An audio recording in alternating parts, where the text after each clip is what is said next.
Shalom, friends, and welcome to Walking the Ancient Path.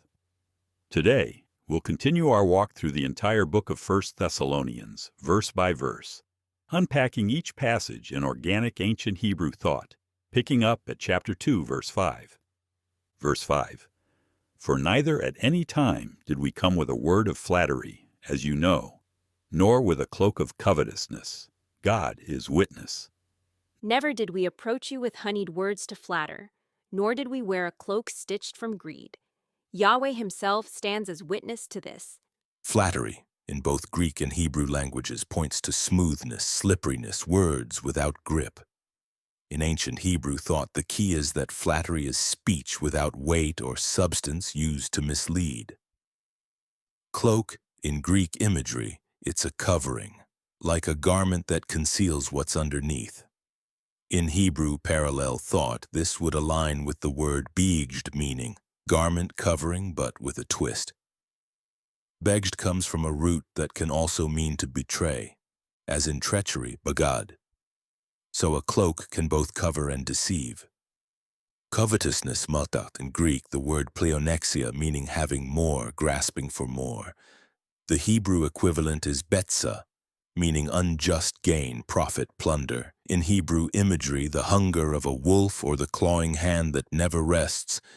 So together they create the image of a covering used to hide a predator's hunger. Verse 6. Nor did we seek glory from men, neither from you nor from others, though we could have been burdensome as apostles of Christ.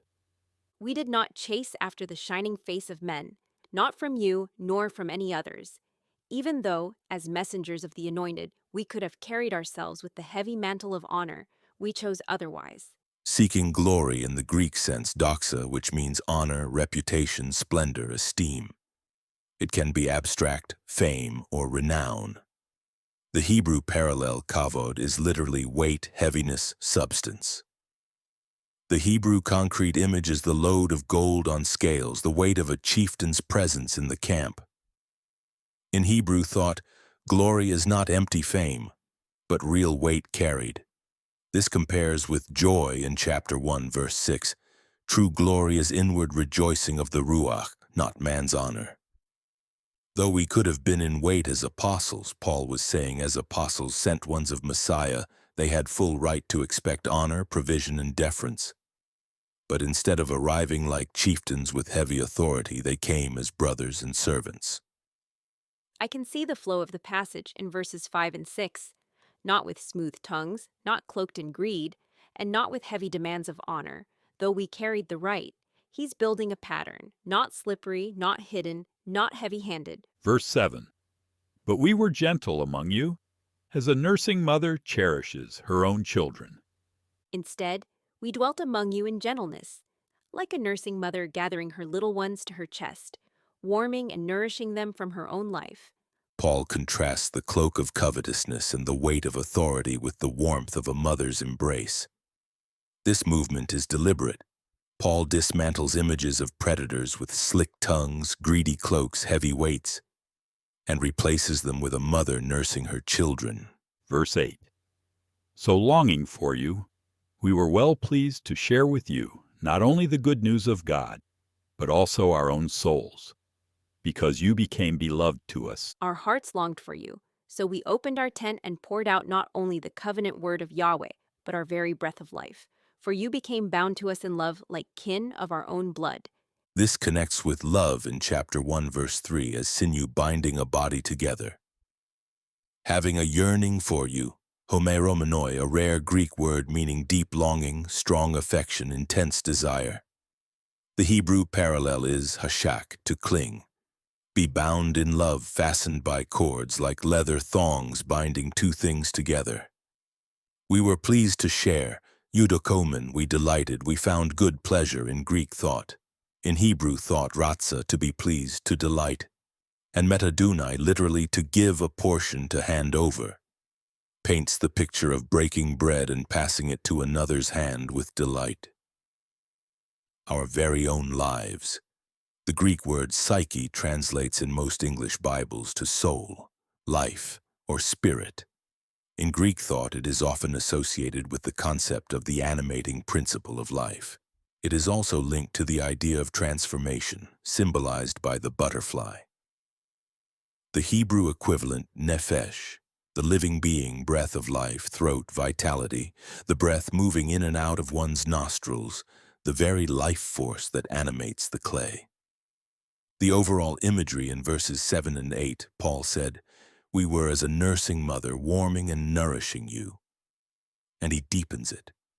We gave not just milk from our bodies, but our very vitality, our breath, our life itself. It is the language of covenantal attachment, a love so binding it costs one's own life force. Verse 9. For you remember, brothers, our labor and toil, laboring night and day so as not to be burdensome to any of you. We preach to you the good news of God. For you remember, brothers, our labor and toil, laboring night and day so as not to be burdensome to any of you. We preach to you the good news of Yahweh. This refers back to labor in chapter 1, verse 3. Labor and toil, calloused hands bent back, sweat dripping from the face, night and day, never idle, working in every watch of time, working so as not to burden, not piling stones on another man's back, not loading another man's donkey with your packs. Paul is saying, we carried our packs so that your shoulders would remain free. We proclaim to you the good news of God, hands working and mouths proclaiming, hands weaving nets while lips sing the song of Yahweh's rescue.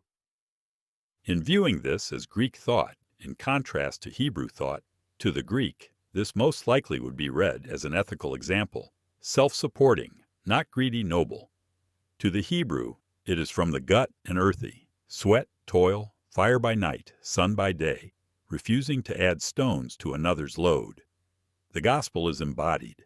Their very way of labor was itself a proclamation. Verse 10. You are witnesses, and God also, how devoutly and justly and blamelessly we behaved among you who believe. You yourselves saw with your own eyes, and Elohim himself testifies, how we walked among you with hands washed clean, with weights kept true, with no crooked path found beneath our feet. In the midst of you, the clan of trust, our steps were steady, our dealings straight, and our tent unspotted. Witnesses, in Hebrew thought, a witness isn't only verbal testimony, but someone who saw with their own eyes and can stand like a stone pillar in judgment. The Thessalonians themselves are these standing stones. God also, Elohim, is invoked not merely as abstract deity, but as the ultimate covenant overseer, the one who inspects the heart as a shepherd checks his flock. Devoutly, justly, blamelessly, Hebrew imagery renders these as hands washed clean, weights kept true, and no crooked path, a lifestyle without hidden traps, twists, or concealed shame. Verse 11. As you know, how we exhorted and comforted and charged every one of you, as a father does his children. You remember well how we leaned close to each of you, speaking firm words that pressed you forward, soothing words that bound your wounds, and weighty words that laid a charge upon your shoulders, just as a father bends low to shape the steps of his sons and daughters. Exhorted. To press forward with strong words, like a shepherd driving the sheep onward with his staff. Comforted. Picture of binding up with soft cloths, like a healer wrapping wounds or a parent calming a crying child. Charged, literally, to testify strongly, which in Hebrew idiom is to lay weight upon someone's shoulders, meaning to bind them to responsibility.